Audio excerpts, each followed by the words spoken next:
With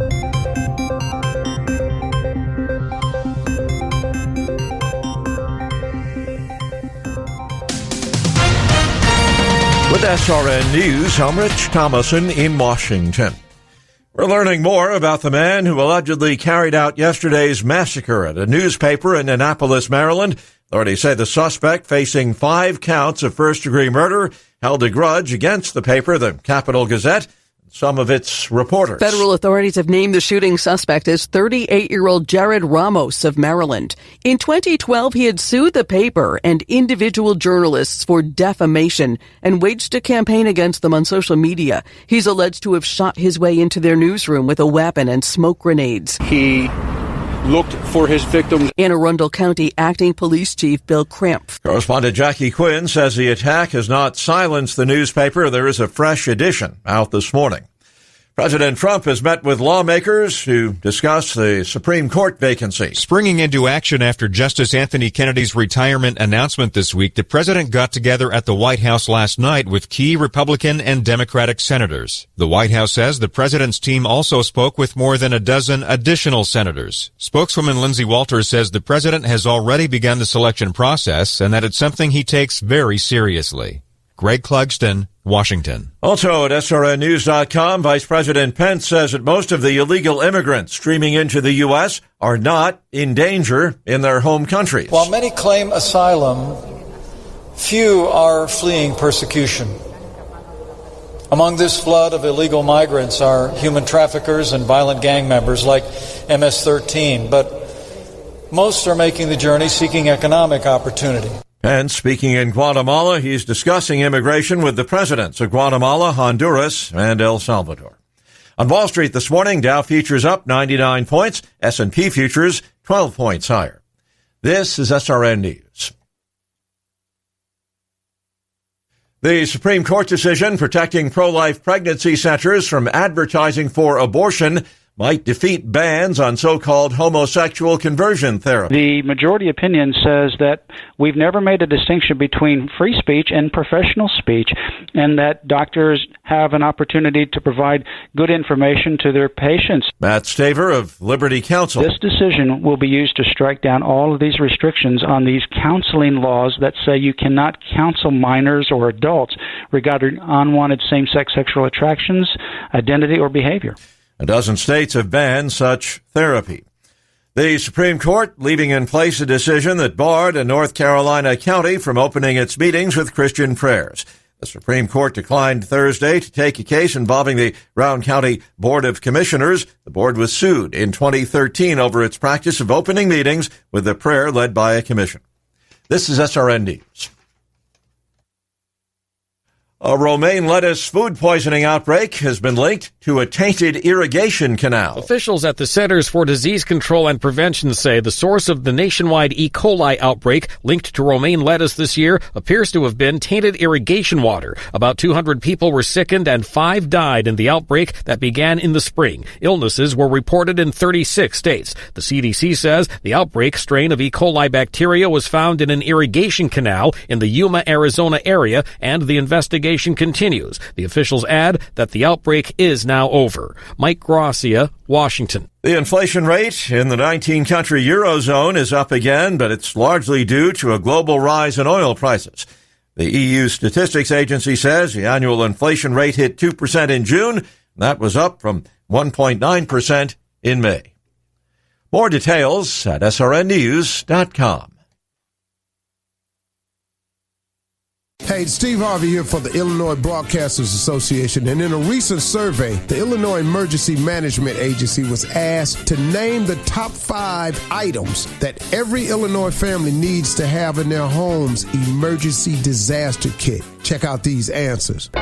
Water, can't live without it. Number 2, non-perishable food. Well, after all, a man gotta eat, right? Number 3, weather radio, and make sure you got fresh batteries too. Number 4, flashlight. Even more reason to have fresh batteries on hand. Number 5, First aid kit. Look, there's no reason to feud over what items to put in your family's emergency disaster kit. Get the answers and more at ready.illinois.gov. That's ready.illinois.gov. Sponsored by the Illinois Emergency Management Agency, aired in cooperation with the Illinois Broadcasters Association and this station.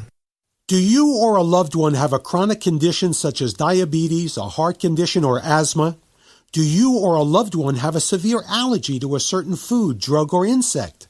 If you answer yes to any of these questions, you are a candidate for an electronic medical alert watch, the alternative to the traditional medical ID bracelet. An electronic medical alert watch visibly communicates a person's health conditions, drug, food, and other allergies, and other critical information to help make a diagnosis and save a life. Take control of your health. Protect yourself or your loved ones and order an electronic medical alert watch today.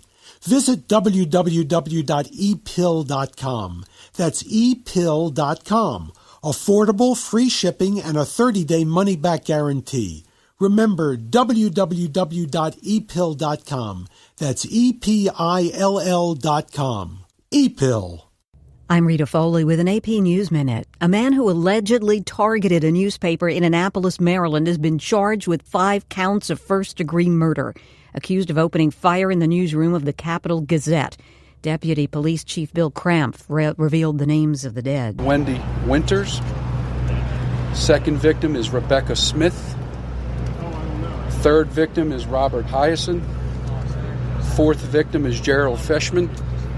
And the fifth victim is John McNamara. Court records filed this morning show Jared Ramos filed a defamation lawsuit against the paper in 2012, but it was dismissed.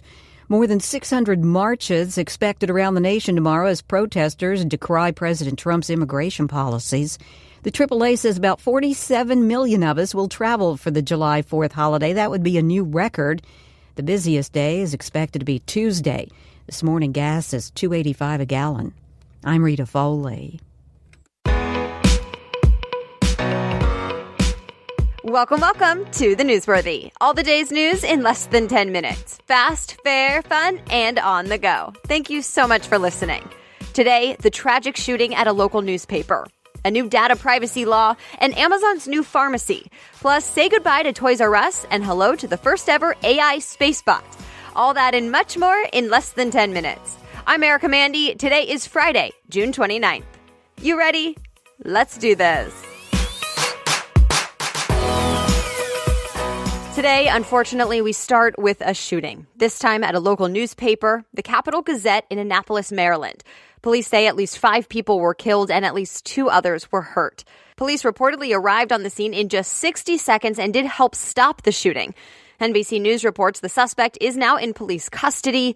They were searching his home last night. The Baltimore Sun, which owns the Capital Gazette, reports the shooter had a years-long grudge against the paper and even went to court over a story published back in 2011. The paper won that lawsuit, by the way. But still, the harassment continued online over the years. USA Today now has stories about the victims and the lives they lived. And CNN says the Capital Gazette is releasing its newspaper this morning, and it honors the victims right on the front page. President Trump will be meeting with Russian President Vladimir Putin next month. It's the first one-on-one formal meeting between the two leaders. The New York Times reports they'll meet in Helsinki, Finland on July 16th, and that it's pretty delicate. Remember, there's still an investigation going on right now that is looking into ties between the Trump campaign and Russia.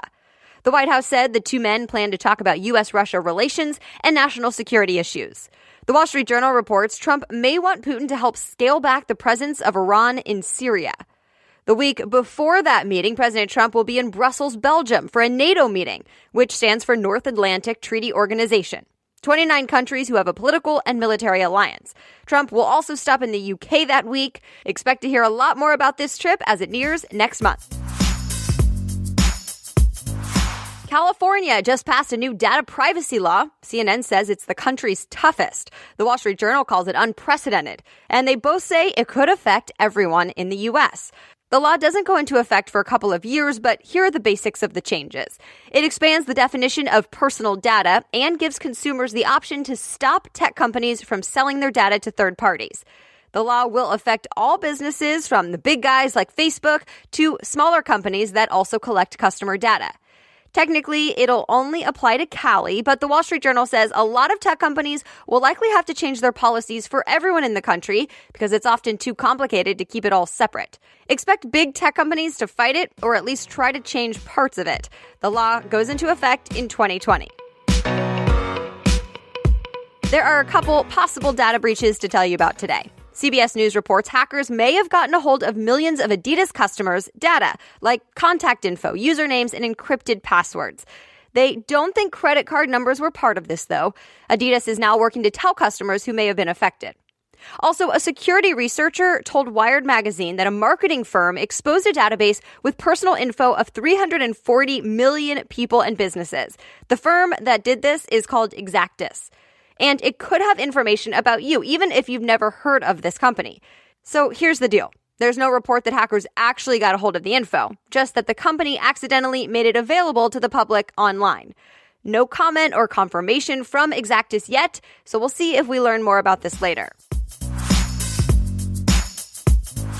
A quick break now because today's episode is brought to you by Bossed Up. This is a podcast you should definitely be checking out. Each week, the nationally recognized host Emily Aries answers your career questions. This is the place to go for career advice, for career support, or if you're thinking of switching careers, or maybe it's time to level up. The most recent episode is about coping with that inner critic. Check this podcast out by going to bossedup.org/podcast or search Bossed Up on your favorite podcast app. All right, back to the news. Amazon just made another move into the healthcare industry. Amazon bought an online pharmacy called PillPack for $1 billion. Business Insider reports stocks of the other guys like Walgreens and CVS went down right away. Remember, earlier this year, Amazon teamed up with JP Morgan and Berkshire Hathaway with plans to create its own healthcare company. And there's even more Amazon news this week. The company is encouraging entrepreneurs to start their own businesses delivering for Amazon. It's a $10,000 investment for up to 40 Amazon delivery vans. Amazon says it'll still be using other delivery companies, think FedEx and UPS, but that it needs more to scale and meet demand. And this new program would mean Amazon has more control over its own shipping costs. CNN says these two announcements this week are likely related because think about it, your meds from the online pharmacy will need to be delivered alongside anything else you buy from Amazon. It's time to say goodbye. Today, the last of the Toys R Us stores in the U.S. will be closing. We've talked about this one before several times. Remember, Toys R Us filed for Chapter 11 bankruptcy last fall. It tried to restructure and make it work for the holidays, and it still didn't work. ABC News reports there will be an auction for the company's name, baby shower registry, and trademarks next month. So we'll see what happens with that. In the meantime, Target and Walmart are apparently already expanding their toy aisles to try and fill the gap. And all the employees, more than 30,000 people, will be looking for other work. A robot named Simon, spelled with a C, is heading to space, and it's all about artificial intelligence. The AP says it's the first ever AI spacebot. It has a large round plastic head and a screen with a face on it. It's heading to the International Space Station early this morning. For now, it's meant to help astronauts with research procedures, and over time, it'll get even smarter and have more of a mood. Simon stands for Crew Interactive Mobile Companion. Well, there's yet another new Instagram feature. Now you can add music right to your Instagram stories, or at least that feature is rolling out. Eventually, you'll have a music option when you post stories, and you can search from what Instagram says will be thousands of songs. TechCrunch reports the artists will be compensated when their songs are used. Instagram and its owner, Facebook, say they have made deals with record labels and independent artists to make this happen. And that's it. You are all caught up. If you got value out of this, please be sure to leave a review on Apple Podcasts or wherever you listen, or let your friends know about the show. You can also call in with comments or news questions at 812-785-NEWS. I may play your message on the air. That's 812-785-NEWS. Thanks so much again for listening. If you want to read more about any of the news stories that caught your attention today, just go to thenewsworthy.com. Click episodes and find today's date. The Newsworthy is ready for you every day, Monday through Friday, by 4 in the morning Eastern Time. So I'll be back with more news on Monday. Have a great weekend.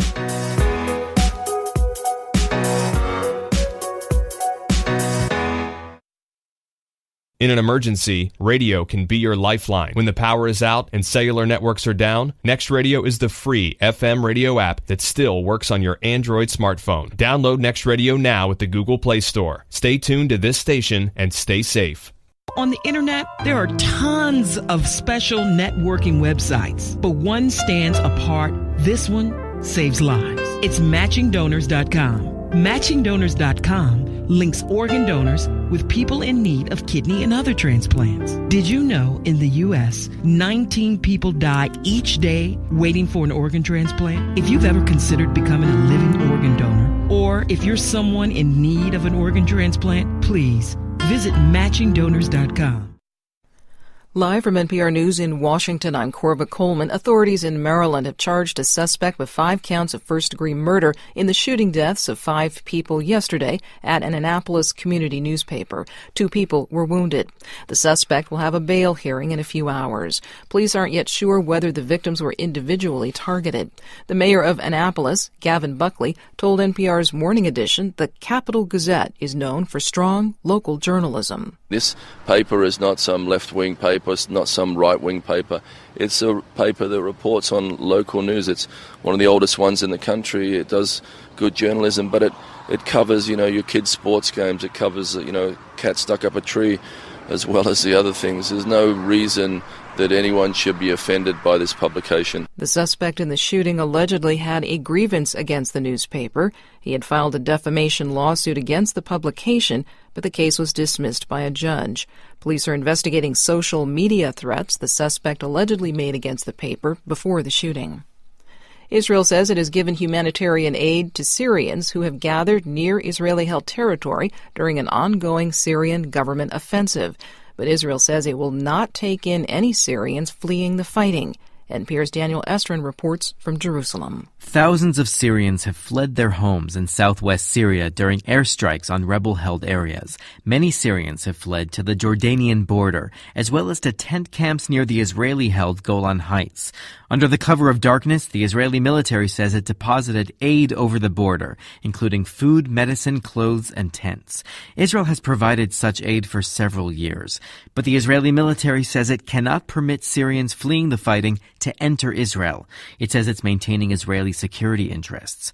Jordan closed all its borders to Syria 2 years ago after taking in what it says are more than 1 million refugees, and it says it won't reopen the borders. Daniel Estrin, NPR News, Jerusalem. A new privacy law in California lets residents ask social media companies to show the personal information they're collecting and instruct them not to sell it. From member station KQED in San Francisco, Marissa Lagos has more.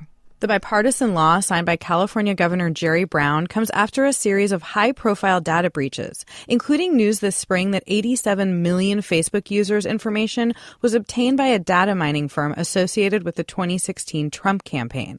Starting in 2020, Californians will be able to tell companies to delete their data, and businesses will have to get permission from parents to sell children's information.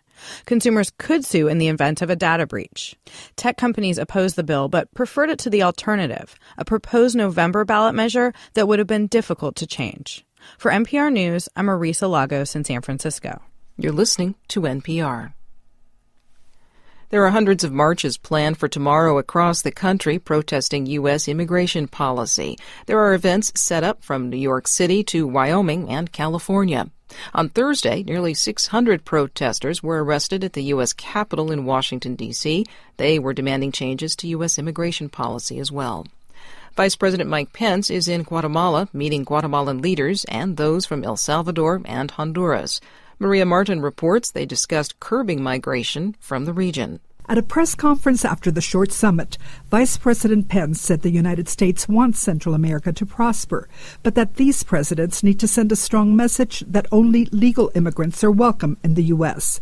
Guatemalan President Jimmy Morales said the 3 presidents have agreed to work harder to strengthen their borders and repeated his request for temporary protective status for Guatemalan migrants. Honduran President Juan Orlando Hernandez said migration is a multi-headed monster whose root causes need to be addressed. El Salvador's President Sanchez Cerén asked for respect for the human rights of Central American migrants. For NPR News, I'm Maria Martin in Antigua, Guatemala. In Thailand, Navy divers continue to search for members of a missing youth soccer team and their coach inside a flooded cave complex. The searchers have been hampered by rain and rising water. They've pumped some of the water out of the complex. Today, Thailand's prime minister visited the scene to encourage workers and parents who are waiting for news. The boys have been missing since last Saturday. I'm Corva Coleman, NPR News in Washington. They were outnumbered, out-equipped. They had no chance of winning, but they had one huge advantage: General George Washington. The fate of unborn millions will now depend, under God, on the courage and conduct of this army. We have to resolve to conquer or die. Just as the leadership of one man helped form a nation, today leadership can transform the world. Leadership is in you. Now pass it on from passiton.com. Today we decided to walk to school. The light counted. 15, 14, 41, 31, 13. We took a left on Carroll Street. Danny's smart, but he gets distracted. I realized he forgot his homework. I hope he doesn't have another bad day at school. When you can see learning and attention issues from their side, you can be on their side. That's why there's Understood.org, a free resource for the parents of the 1 in 5 kids with learning and attention issues. Go from misunderstanding to Understood.org. Brought to you by Understood and the Ad Council. Radio. It's nothing new. It's been here all along. With free entertainment, news, sports, music, and information. It's not just part of life. It's a part of who we are. You know which station is going to tell you the score of the game, which one is going to give you a laugh in the morning, which one will give you something to sing along with. You know where to turn when the weather gets rough. When something big happens, good or bad, you know where to go. Because radio has been here all along. Radio is part of your community, woven into the fabric of what makes home, home. And now, radio has evolved to move with you with the Next Radio app in your FM-enabled phone. Just plug in your headphones to start experiencing radio in a whole new way while using way less battery and data than streaming apps. Check out the live guide to see and interact with live radio stations. Easily find your favorites, like the one you're listening to right now. And as always, it's totally free. Download the Next Radio app today. Next Radio, live and local, wherever you go. From CBC News, The World This Hour, I'm Blake Lambert. The federal government is set to announce its final list of U.S. products subject to tariffs later today. Those tariffs come into effect on Sunday. Meanwhile, the federal government is set to announce help for Canadian steel producers this morning, too. Here's Nick Gamache. It's happening in Hamilton, where steel production is a major industry that employs thousands of people. The federal government will announce a compensation package for Canada's steel and aluminum industries. Here's Ken Newman, the National Director of the United Steelworkers. That's why it's so important that the government send that message clearly to the U.S. that we're going to look after our citizens and we're going to fight, because this is just wrong-headed and it's illegal. In terms of what we can expect, industry officials think there could be millions of dollars, hundreds of millions of dollars in loan guarantees, as well as expended employment insurance benefits, but we'll get the details later this morning. That's Nick Gamache in Ottawa. U.S. President Donald Trump has repeatedly told White House officials he wants his country to withdraw from the World Trade Organization. That's being reported by the news website Axios. One source says Trump has told his advisors the WTO is designed by the rest of the world to screw the U.S. European leaders have reached a deal on migration. They made a promise to help Italy deal with arrivals on its shores. Megan Williams reports. The leaders agreed that new EU-managed so-called controlled centers, basically fenced-in refugee camps, will be set up in Italy and other frontline nations. They also agreed to the concept of regional disembarkation platforms, where people saved at sea can be directly dispatched to different countries which agree to take them. This new EU deal also involves heightened border control, more investment in Africa, and a pledge to set up the so-called controlled centers on African soil as well. Mettiamoci nei loro panni. But Director of of Italy's International Affairs Institute, Natalie Tocci, says Europe can agree as much as it wants about setting up migrant processing centers in Africa. It still needs the okay of African countries, highly unlikely. Megan Williams, CBC News, Gallipoli.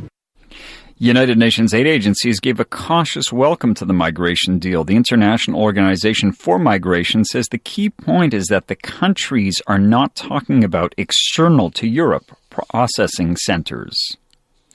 The suspect in Thursday's attack on the Capital Gazette in Annapolis, Maryland, has been charged with 5 counts of first-degree murder. He's been named as Jared Warren Ramos. The CBC's Lindsay Duncombe has more. Well, this is a fresh horror because this is a country used to school shootings at concerts, even movie theaters. But the idea of a shooting in a newsroom really rattled media organizations, many of which beefed up security yesterday as they were waiting to find out exactly what the motive was here. And a lot of that is being mindful of the anti-media sentiment that is growing in this country and is fueled by a president who regularly refers to the media as the enemy of the people. As for the reporters at the Capital Gazette, they worked last night to put out a paper this morning. Lindsay Duncombe in Washington. Provincial and territorial health ministers are in Winnipeg for 2 days of meeting. Today they'll be joined by the federal health minister, Jeanette Petitpas-Taylor, and they're united in their demand. Here's Gaétan Barrette, Quebec's health minister. What funding role will Ottawa be taking? That's the question. We want to provide more services. We understand what's at stake. We understand the needs. We also live on a daily basis the limitations that we have in our capacity to deliver those services. And the chair of a British parliamentary committee says Facebook continues to be evasive in its answers over the Cambridge Analytica data scandal. Damien Collins says Facebook appears to prefer minimal over rigorous scrutiny. The Digital and Media Committee is examining fake news and what Cambridge Analytica did with the improperly obtained Facebook data. That's the world this hour. You can live stream us at cbc.ca or listen to us live on your mobile device using the CBC Radio app. For CBC News, I'm Blake Lambert.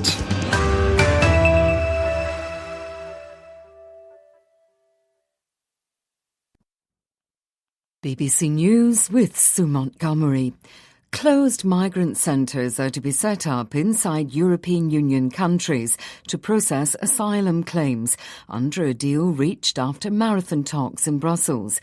But the BBC's James Reynolds, who's in the Maltese capital, Valletta, says it's unclear which countries would host the centres or receive refugees. Who will volunteer in the formal EU deal? No one has as yet put up their hands. It's perhaps not surprising given that the deal was only reached a few hours ago. But nevertheless, the frontline states, Malta, Greece, Spain, Italy, will want to see exactly who steps forward. It may be those countries in Western and Southern Europe. EU leaders also agreed to increase financing for Turkey, Morocco and other North African states to prevent migration to Europe.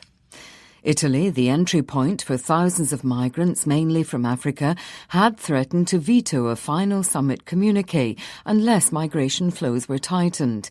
Lara Ferrara, an MEP for the Five Star Movement, part of Italy's governing coalition, says she's pleased with the agreement. It was a very hard negotiation, so at the end we are very happy with the result that our Premier Giuseppe Conte was able to get. For the first time, it's written in a document shared by all the member states of the European Union that there is a sharing of responsibilities in the operation of search and rescue and also in the management of migratory fluxes inside the European Union territory. Iraq has executed 12 people convicted of terrorism on the orders of the Prime Minister Haider al-Abadi. On Thursday, Mr Abadi said all convicted terrorists on death row should be killed in retaliation for the murder of 8 hostages this week by the Islamic State group. Martin Patience reports from Beirut. Iraq's Prime Minister will hope these executions send a message that he's prepared to get tough with those convicted of terrorism. Iraq declared victory against the Islamic State group late last year. But after being pushed out of a string of cities, the jihadists have switched tactics. They're increasingly carrying out guerrilla-style attacks, and the growing violence is undermining Haider al-Abadi's claims that the movement has been defeated. The United Nations says there's a grave risk that many civilians will be trapped as a Syrian government offensive against rebels intensifies in the south of the country. UN human rights officials said Islamic State militants were reportedly preventing local people from fleeing one area. But across the region, tens of thousands of civilians have been displaced. Many who've headed towards Jordan are stranded without food or water. Both Jordan and Israel are refusing to allow those fleeing to cross their borders. BBC News. The World Bank has said it will provide up to $480 million in grants to help Bangladesh look after Rohingya refugees who have fled violence in neighbouring Myanmar. The money will help provide healthcare, education and sanitation. More than 700,000 Muslim Rohingyas have arrived in Bangladesh since August last year, following a violent military campaign in Myanmar. Madagascar's recently appointed Prime Minister, Christian Nsai, says presidential elections will be held on November the 7th, despite the fact that a constitutional court had earlier ruled that the polls must be held by October. The elections have been controversial as President Air Ratsonarmampian earlier this year introduced a new law which barred a key opposition candidate from running. Australia has won a landmark trade case over its policy of ordering that cigarettes be sold in drab packaging. The World Trade Organization has rejected a complaint that the restrictions infringe the trademarks and intellectual property rights of tobacco companies. Tanya Plibersek, who was the health minister when Australia first adopted the measures, says they've been highly effective. Immediately after we introduced this type of packaging, we had reports from smokers that the taste of the tobacco had changed. In fact, nothing had changed about the formulation of the product, but the psychological impact of the drab brown packaging and the very graphic health warnings was affecting smokers' enjoyment. The international airport on the Indonesian resort island of Bali is reopened after a volcanic eruption grounded flights for about 12 hours. The airport was closed when a pilot detected volcanic ash from Mount Agung as high as 7,000 metres. More than 300 flights to and from Bali were cancelled, affecting nearly 27,000 passengers. BBC News. Radio. It's been here all along. You know which station is going to tell you the score of the game or where to turn when the weather gets rough. When something big happens, good or bad, you know where to go. And now, radio has evolved to move with you with the Next Radio app and your FM-enabled phone. Just plug in your headphones to start experiencing radio in a whole new way while using way less battery and data than streaming apps. Find your favorite stations like the one you're listening to right now. Download the free Next Radio app today. Next Radio. Live and local wherever you go. Early to bed, early to rise makes a man healthy, wealthy, and wise. And all was Benjamin Franklin wise. So you actually think electricity can pass through metal? Ha! Ben Franklin, go fly a kite. Excellent idea. Where are my keys? Besides the bifocals, Ben invented the Franklin stove, the odometer, and the lightning rod. Ingenuity, pass it on. From the Foundation for a Better Life at values.com. Your NBC Sports Radio update starts now. Sweeps galore in Major League Baseball. I'm Rob Bushka. Jackie hammers one to right field and deep. This ball heading back. This ball gone. A home run. Jackie Bradley Jr., a two-run shot. His sixth of the year. And the Red Sox lead it 4-1. They'd go on to beat the Angels 4-2, completing the sweep at Fenway Park. That's Tim Neverett on the Red Sox Radio Network. Another sweep for you. How about the A's? They've won 4 straight. They beat Detroit there at Comerica Park 4-2, and they've suddenly won 8 of 10 and look good. How about the Diamondbacks? A 4-0 drubbing of the Marlins. Dodgers and the Cubs split a 4-game series as once Clayton Kershaw left the game after a decent outing. That Dodger bullpen got hammered to the tune of a 7-run inning, 11-5 the final there. It's DJ LeMahieu. He had himself a 2-run job to beat the Giants 9-8 in San Francisco. Phillies edge the Nationals 4-3. It's the Astros over the Tampa Bay Rays. Meanwhile, let's talk some World Cup. It is an off day on Friday and quite an exciting day on Thursday as we had 4 games all decided by a goal apiece, and your winners advanced in the respective groups. Colombia 1-0 over Senegal. Poland beat Japan 1-0. Belgium 1, England 0, and Tunisia over Panama by a 2-1 final. It is off on Friday, and the knockout round begins on Saturday. Keep it tuned here to NBC Sports Radio. Golf, Quicken Loans National. This is Tiger's tournament to win. You'd figure only 8 of the top 50 golfers in the world are there, yet he was still 7 strokes back off the lead after firing an even par. 303 Automotive is a premium line of protectants and cleaners designed to keep your car looking new and lasting longer. Available at most auto part retailers. Visit 303radio.com. It's NBC Sports Radio.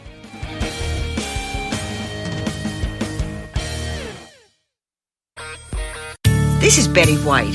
I know you don't need one more thing to worry about, but listen. High blood pressure can cause kidney damage, blindness, heart attack, stroke, and you can have high blood pressure even if you feel all right. 1 in 7 adults has it, but it's easy to get your blood pressure checked, and you can treat it if it is too high. So don't worry about it. Don't ignore it. Just see your doctor and check it out. For your free booklet, visit the Will Rogers Institute at wrinstitute.org and find us on Facebook and Twitter. The days. We'll talk renewable fuels, reaction from some University of Illinois professionals. Also, we'll hear from Tricia Braid with the Illinois Corn Growers Association. How about finding ag teachers? That'll get some attention today. Livestock construction, we'll get an update from Nick Anderson. And also, we're into the heart of farmers market season throughout Illinois. And a lot of great discussion with Regala Scavuzzo. She'll join us later in the program. You're listening to the RFD Radio Network. It is RFD Illinois on a Friday. I'm Jim Taylor.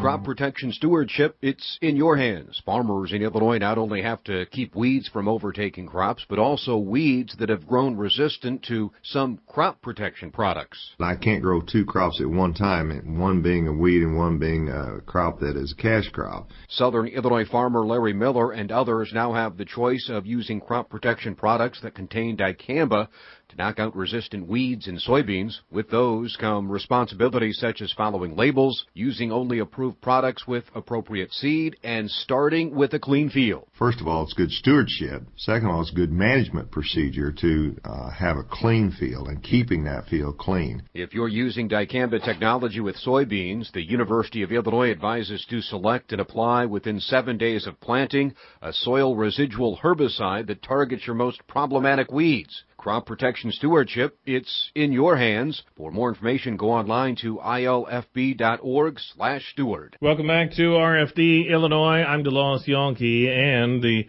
news that came late yesterday afternoon with the U.S. Senate and a big win has overwhelmingly, in fact, passed its farm bill, setting up a likely July negotiation with the House. RFD's Washington correspondent Matt Kay reports. The 86-11 vote left no doubt how important and urgent the 18 Farm Bill is as producers struggle through 5 years of low prices, tariff turmoil in futures markets, and continuing attacks on the renewable fuel standard. Ag Chair Pat Roberts insisted he'd written the best bill possible with ample opportunity for amendments, adding some 18 mostly non-controversial riders on top of 74 already in the Farm Bill. But that didn't satisfy everyone, including Florida's Marco Rubio, who tried unsuccessfully to restrict trade promotion dollars going to businesses owned by the Cuban military. Other amendments to enforce current SNAP work requirements also went by the wayside. One rider by Iowa's Chuck Grassley, already embedded in the bill, would end subsidies to those who don't work on farms, allowing payments for active managers only. The House bill lacks the provision. The Senate approved a CRP rider by South Dakota's John Thune to allow harvesting of CRP acres on a rotating basis and other flexibility. We have to plead with USDA to allow emergency haying and grazing. This also would eliminate the need for that on a periodic basis when we face those conditions in states like South Dakota and other states across the country. Chairman Roberts backed the amendment. These flexibilities not only provide benefit to the producer for more active management, of CRP land has a mutual benefit to the wildlife that rely upon that habitat. Another amendment to restrict livestock checkoff programs went down to defeat. Senate GOP leader Mitch McConnell put his political weight behind swift passage of the bill that included his measure to legalize industrial hemp. Now the time has come to deliver. The Farm Bill is too important a subject to keep our farmers and their families waiting. After all, the groups charged with advocating on their behalf overwhelmingly support it. More than 500 industry groups and advocates representing agriculture, food, nutrition, hunger, forestry, conservation. The message of urgency was echoed by Chairman Roberts and Ranking Ag Democrat Debbie Stabenow. Both pointed to the downturn in farm country and the need to deliver a farm bill already delayed for months before the current law expires in September. For the RFD Radio Network, Matt Kay on Capitol Hill. Thanks, Matt. One of the news items of note was that the amendment originally proposed by Senator Durbin, which would impose means testing on crop insurance, did not come up for a vote. It was not at all included in the final version that passed yesterday, 86-11. So we'll see where we go from here. The thought was it would get done before Independence Day, and here it is, even before the 1st of July getting done. From the American Farm Bureau Federation and President Zippy Duvall, quote, "The Senate pushed the Farm Bill one big step closer to the finish line, and it could not have come at a better time. America's farmers and ranchers continue to face a challenging agricultural economy, a shaky outlook for our export markets, and a dire ag labor shortage. It was time for some good news, and the Senate delivered it in bipartisan fashion," unquote. National milk producers commended Senator Debbie Stabenow of Michigan for her work to secure $100 million in additional funding for the dairy title baseline. Much to discuss in this, and we will discuss it later today. In fact, Adam Nielsen, Director of National Policy Development at Illinois Farm Bureau, who was in D.C. for the better part of this week, will be in studio on RFD today, and you can bet we'll have part of that reaction also on Monday's RFD Illinois. One news item we talked about a couple of times, and it certainly received national attention, was the deadly E. coli outbreak. It was tied to romaine lettuce and cost people in the industry millions of dollars. The Center for Disease Control says that the outbreak is over. 210 people sickened in the outbreak, including 5 deaths. Health officials said a multi-agency investigation found the outbreak strain of E. coli in water samples taken from a canal in the Yuma, Arizona area. Contaminated lettuce has been traced to multiple farms in the region, and FDA is still investigating how the bacteria got there and how the water could have contaminated the lettuce. Water quality issues in all different parts of the country. We'll have the 4S report and more next on RFD Illinois. When it comes to our members, Chris Magnuson connects rural routes for you. Chris leads Illinois Farm Bureau's efforts to provide valuable information to our members. He has spent 2 decades with IFB. Here's a bit about his rural roots. I grew up on a farm with corn, soybeans, and Christmas trees. I've been in ag communication for 3 decades now. My greatest satisfaction has always remained the same, to serve our members. Be it routes or roots, RFD Radio, FarmWeekNow.com, and Farm Week keep you connected.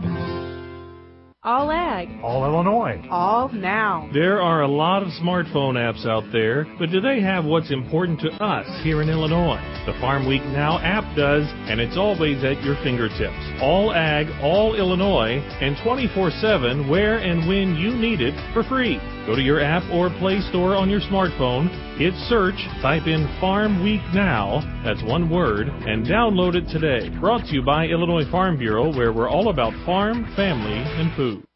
This is your RFD Radio Network 4S report. Fuel, fertilizer, feed, and food. All sources of essential energy. Here's DeLaw Jonke.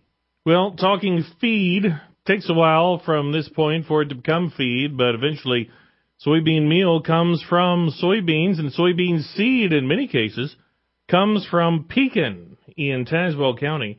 Syngenta has a seed production facility there, and they celebrated earlier in the month quite an accomplishment, in fact. 10 years, in fact, with a pretty important safety milestone, injury-free since 2008. The site manager is Tyson Walters, and the safety, as they say, it's a cliche, but it's very important there every day. It's no accident.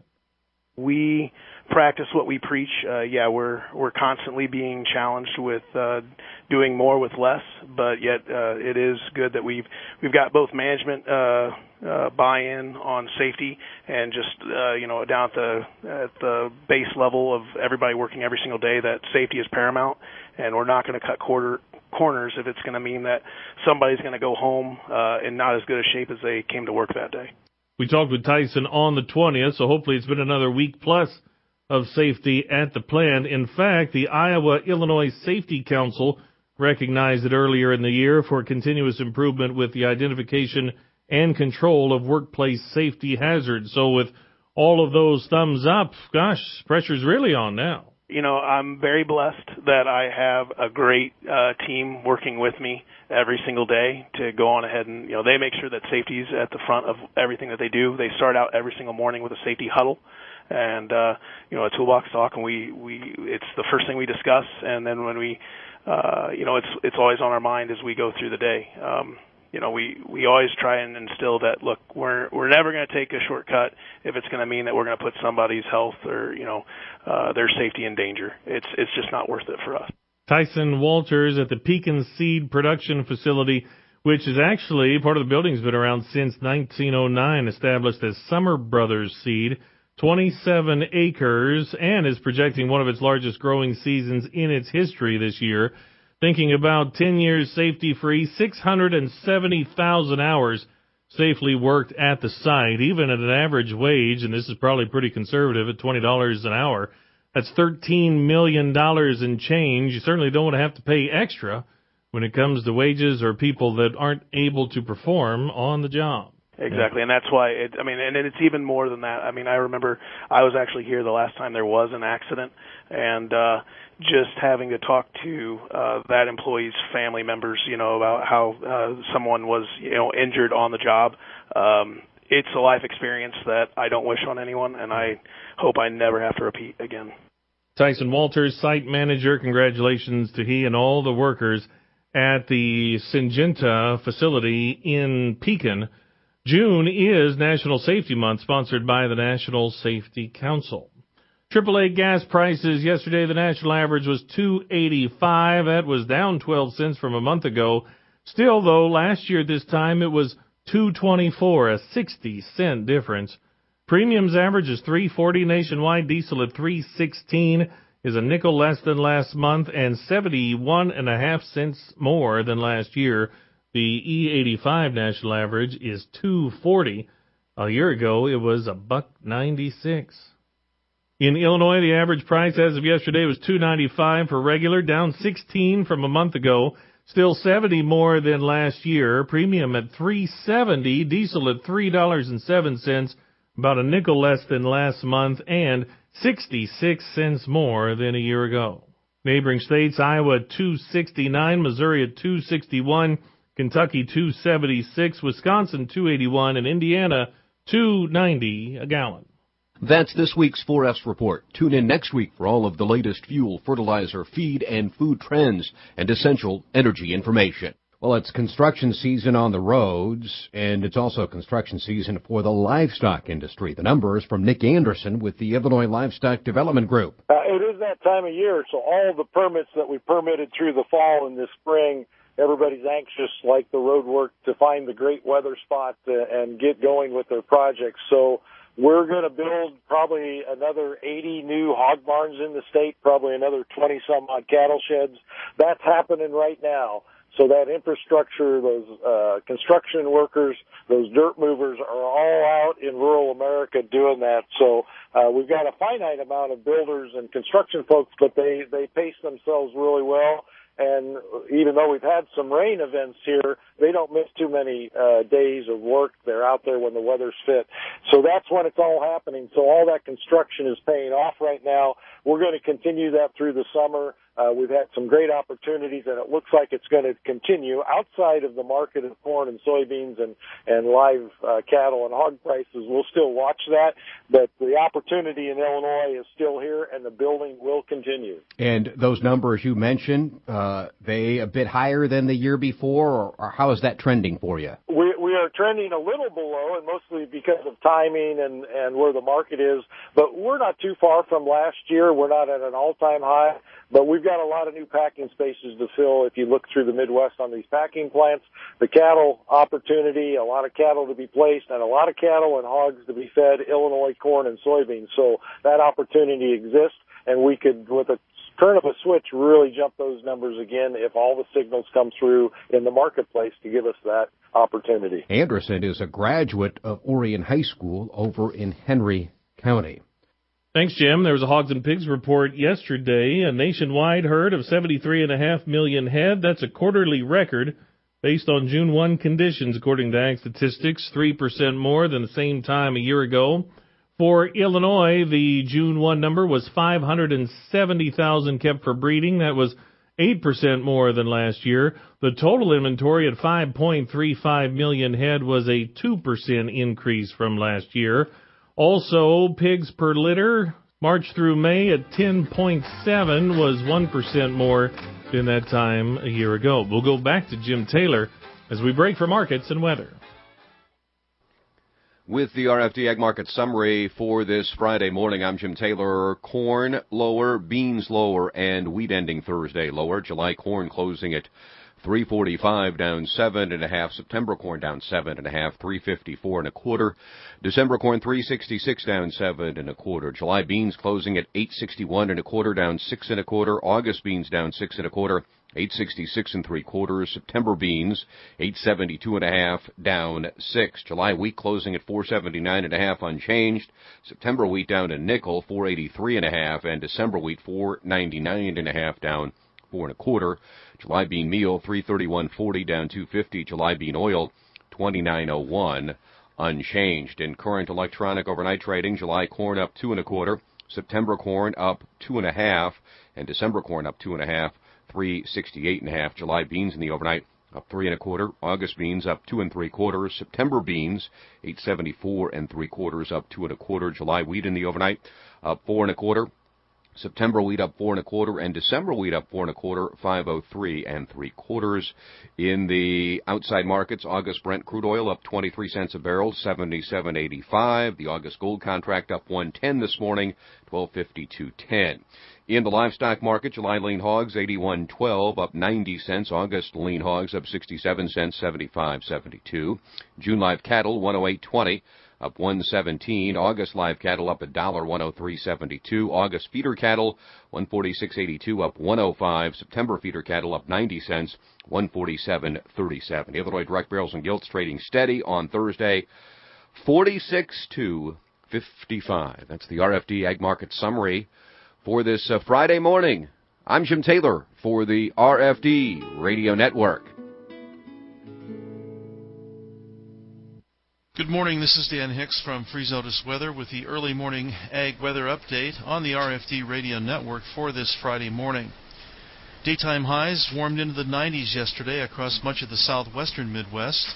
Readings were cooler farther north and east, with highs mainly in the 80s and low 90s.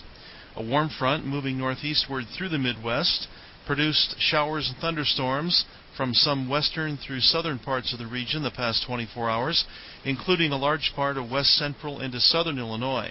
These storms produced numerous damaging wind reports, as well as some hail and locally heavy rainfall.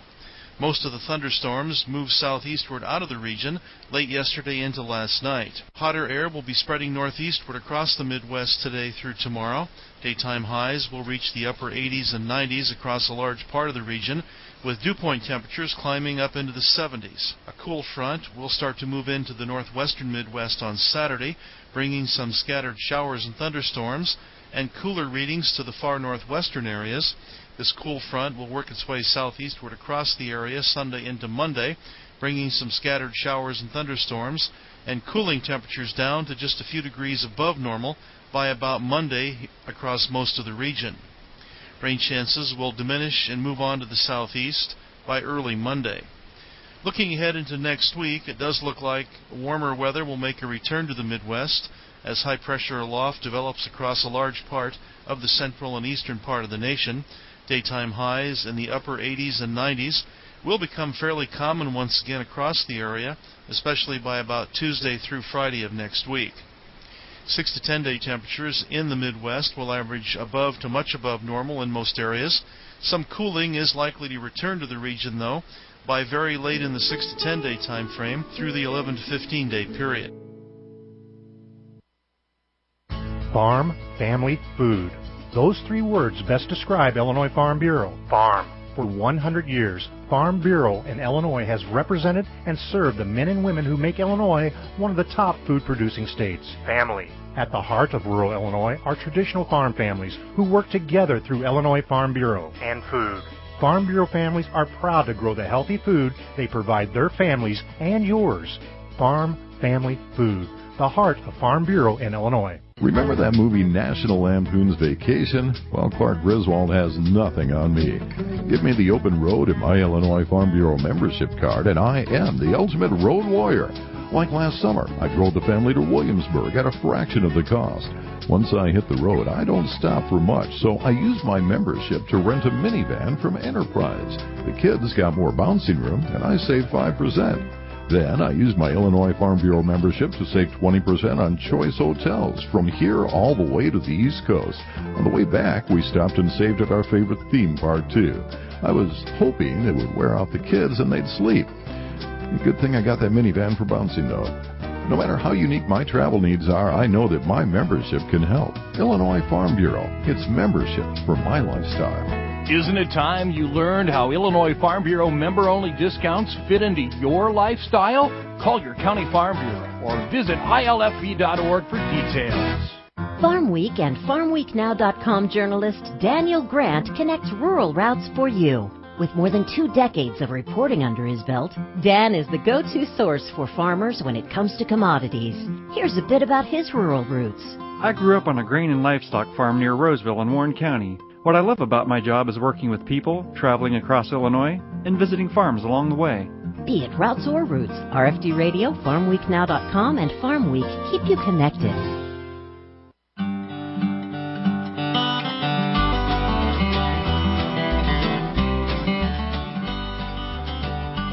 All right, that'll put the wraps on RFD Illinois for a Friday morning. We salute a town today. Let's go over to Lee County and hi to the folks listening in West Brooklyn. And that's Lee County. Wake up, West Brooklyn. Great week of programming on RFD Illinois. For Rita Frazier to Lost Yonke, Dan Hicks at Freeze Notice Weather. This is Jim Taylor saying have a good Friday and a good weekend, everyone. The RFD Radio Network.